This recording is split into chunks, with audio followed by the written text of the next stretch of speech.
Hello, good evening to all. I am Sumaya Samad Mehtaj from Bangladesh, Abak Public School, which is in Dhaka. Welcome to our Asian Educational Summit 2022.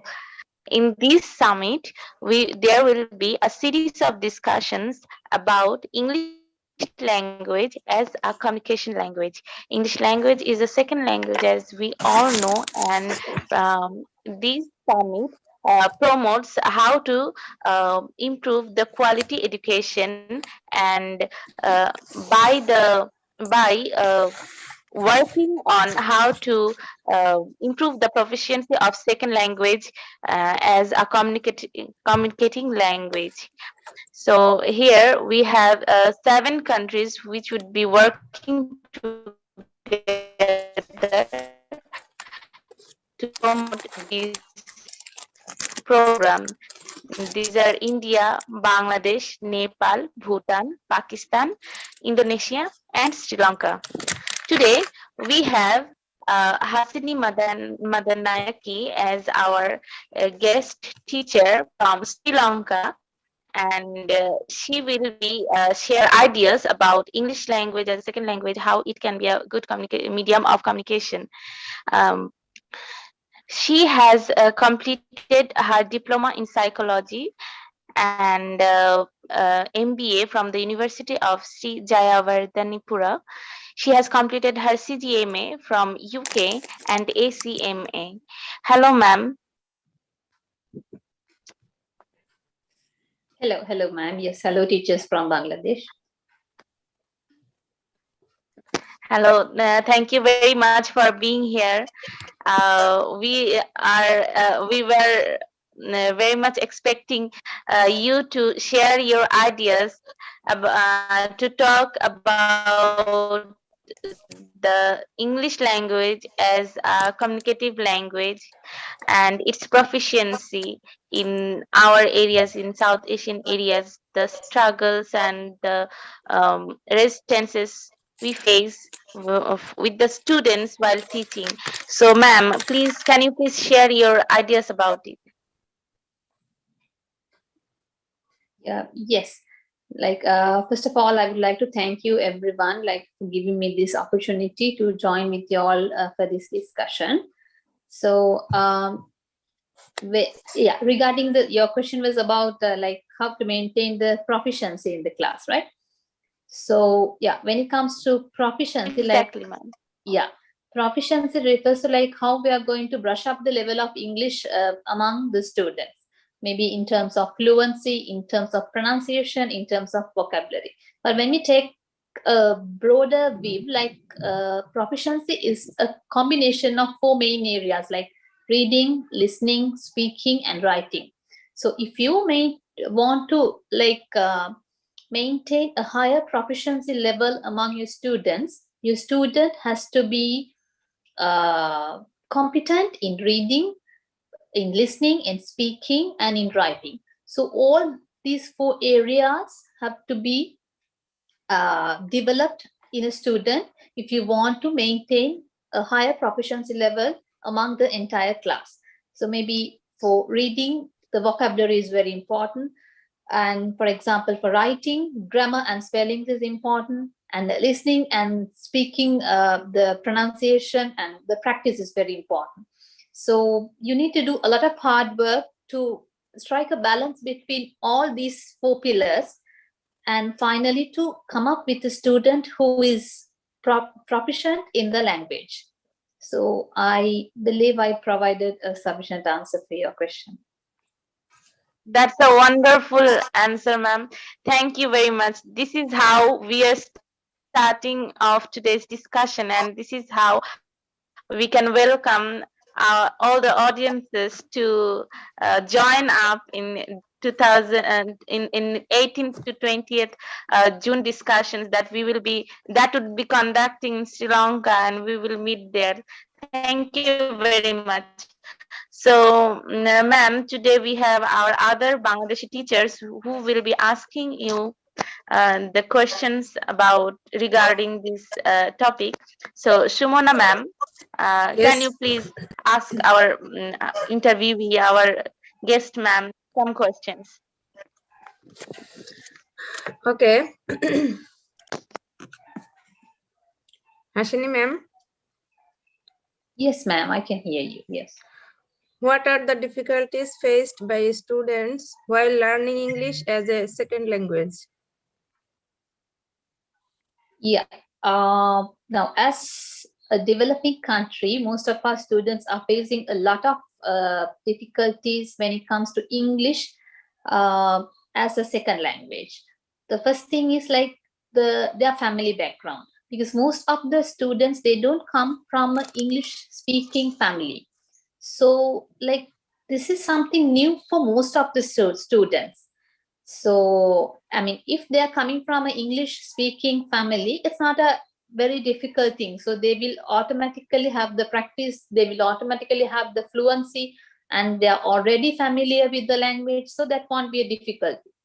But when the children come from a family that only speaks in Sinhala, our mother tongue, it's a bit difficult to make them familiar with this language or else to make them fluent in this language. So the the culture is one main difficulty we are facing as a developing country. And the other thing is the lack of resources, lack of materials, and the lack of access to technologically advanced teaching methods, because as a developing country, like we don't have the most updated resources, maybe the most accurate dictionaries, like the recently updated dictionaries, like that. We don't have the access to those resources as the children in a developed country. Our children doesn't have access to such materials the same way that the developed country student have access. So these things matters a lot, like when we are trying to make them fluent in a language that they don't speak at home. So I think these are the main difficulties faced by students. Okay, thank you, ma'am, for your answer. Our next Thank question you very is, much. what are the main difficulties Yeah, faced by a teacher while teaching English as a language? Yeah. Teachers, for teachers, of course, the same barriers I talked for a student, it's applicable for teachers as well, because the family background itself matters a lot for them as well. So because teachers also, they are not coming from an English speaking background, so for their accent, for their pronunciation, for their vocabulary, this matters a lot. And the other thing is like most of the teachers are not getting the proper training. As in developed countries, we don't get the proper training. Sometimes our teachers might have the theoretical knowledge, but they don't know how to apply. They don't know, in the sense like they're not trained to do it in the proper way, because like they know how to do it in the mother language, but when it comes to English, for example, now they don't know to pronounce some words in the correct way. They'll just use their own way of pronunciation, which might influence the student. The student will continue to pronounce it the way the teacher pronounced. So if the teacher makes a mistake when teaching the word, the students will continue it. So, I mean, the training for a teacher is more important to give the correct advice to a child. So that matters a lot. So we need our teachers to be competent, to be confident, especially when it comes to speaking. Because I have met some English teachers when I was a student.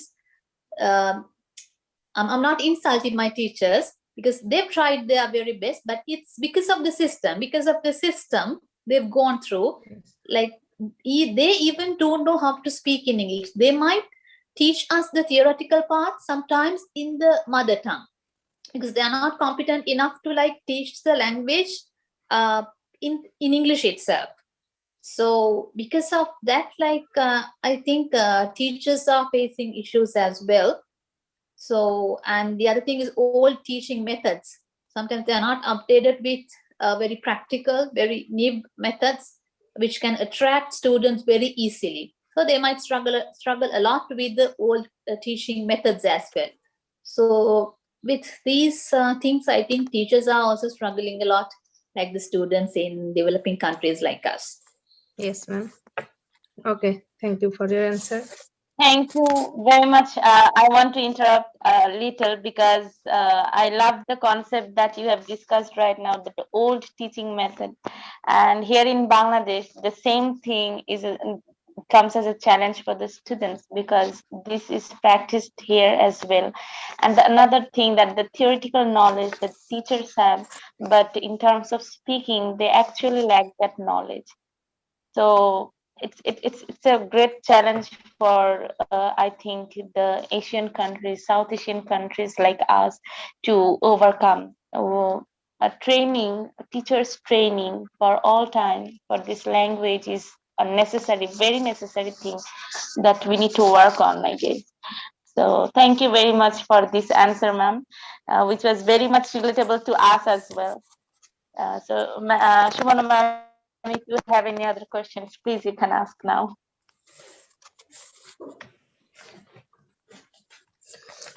Okay. How to handle mother tongue influence while teaching English as a second language? Yeah. Yes, ma'am. Now, this mother tongue influence is another major issue for countries like us because English is not our, the mother language. We have another language, and English is our second language. So we obviously have the influence from our mother language. Now, for us, we have the influence from Sinhala. Let me explain you this with an example. Now, the first thing is about we tend to think from our mother tongue and translate it directly to English. So where we get into struggle. For example, now if we take a sentence like I go home, in English, the structure is the subject, the verb, and the object. But when it comes to Sinhala, the structure is completely different. It's not subject, verb, object, it's subject, object, and verb. So if you think in Sinhala and try to translate it into English, if you try to go for a direct translation, you might end up saying, I home go. So that happens most of the time for most of the students. And I have seen some teachers teaching English using Sinhala. They'll be giving the Sinhala sentence and ask them to translate it into English, which I believe is a very odd practice. Because this can confuse children. So I think we should not, as teachers, we should not be doing this because I think now now most of the teachers are not doing it because they've accepted that that is a very odd practice. But when we were children, in most of the English, private classes, they used to do this. They give the sentences in Sinhala and then they asked to translate it into English. So automatically students start to think in Sinhala and translate it into English. So that influence is a very big issue for us because of that we are making a lot of errors in the word structure, in grammar, and we are getting a lot of confusions. So the other thing is sometimes pronunciation, but that of course I think we can accept because I believe that it can add color to a dialogue when we are speaking. You can have your own way of pronunciation. You can reflect your culture when you're speaking. That's totally okay. So pronunciation is one thing, but I think it doesn't matter. And the other thing is thinking from your mother language and directly trying to translate it into English. So those are the main things I find in when it comes to mother tongue influence. Okay, ma'am.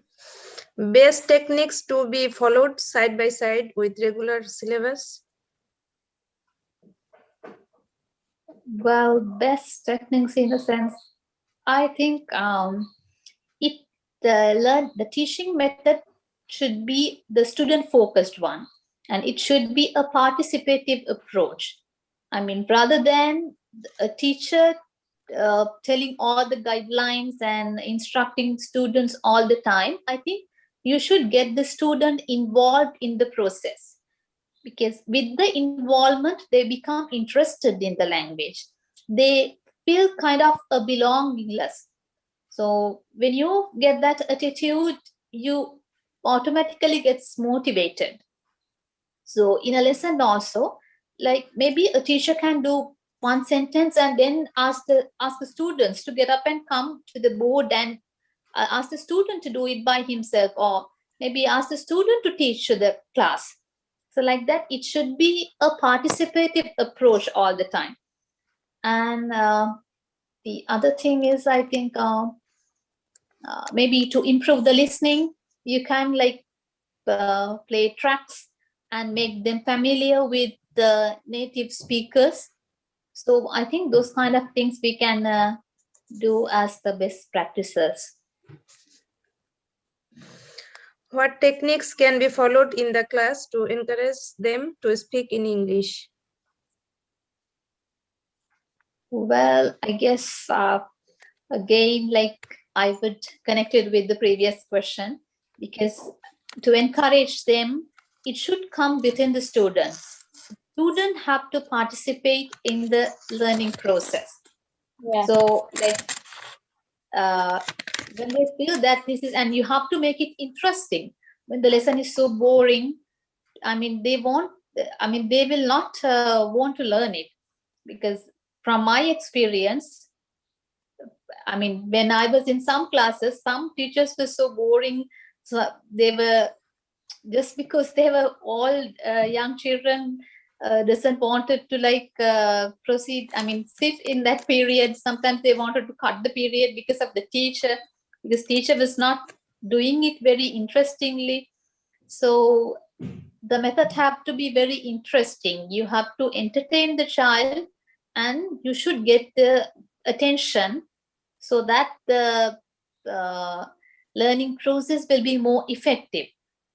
So I guess those are the things that we can do. Okay, ma'am. Range and applicability of English Thank you for very your much, ma'am. country learners. Yeah.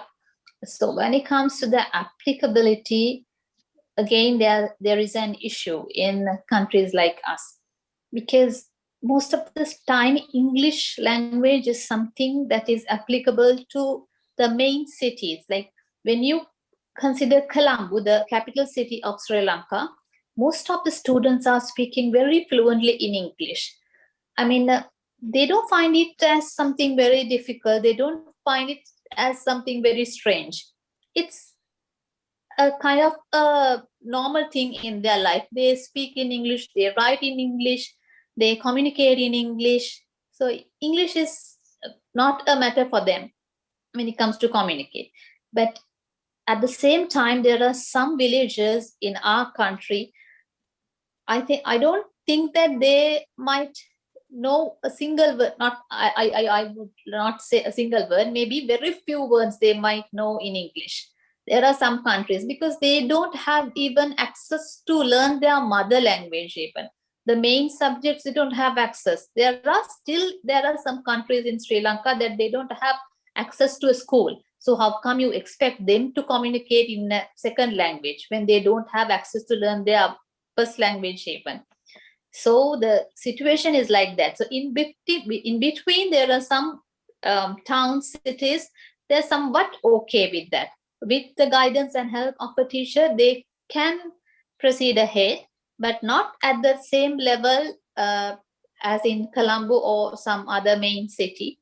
But they're better than very rural villages.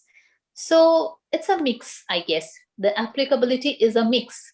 You can find children with a very fluent level of English, as well as some children with closer to zero level of English, and in general with the moderate level of English, who can just communicate but not very fluently. Okay, ma'am. Yeah, thank you, ma'am. Next, we have our another teacher, Nazia Nabi Nitu ma'am, who wanted to ask some questions. Ma'am, can you please carry on? Hello, Hasini ma'am. I am Nazia Nabi Nitu, and my question is importance of developing bilingual competence. Yeah, like bilingual competence is like when one become competent in one or more language other than his or her mother language. So since we are now connected as the whole world is connected as a global village, this bilingual competence is really essential in the present context. I believe that you cannot live without this bilingual competence. By just being competent in your mother language, I don't think you can survive in the long run in the global context, because we are connected to each other. You have to like use internet. It's not the old the old teaching, old learning methods, like you are just going to refer to a book. You have to refer to internet, you have to refer journals, you have to refer to researchers, you have to talk with sometimes like we are doing now. We have to get connected with the people in other countries. So you have to be fluent in another language other than your mother tongue. So this bilingual competence, I believe it's a survivor. You need this to survive actually. So I think it's really important, especially including English in that is very important, as English is the connecting language when we check the globe.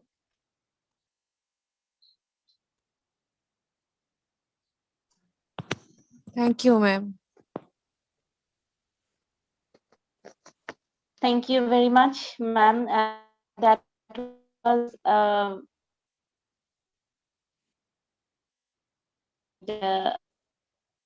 you very much for your ideas that you have shared, where came to know about the new concepts, as well as to relate our problem to yours as well.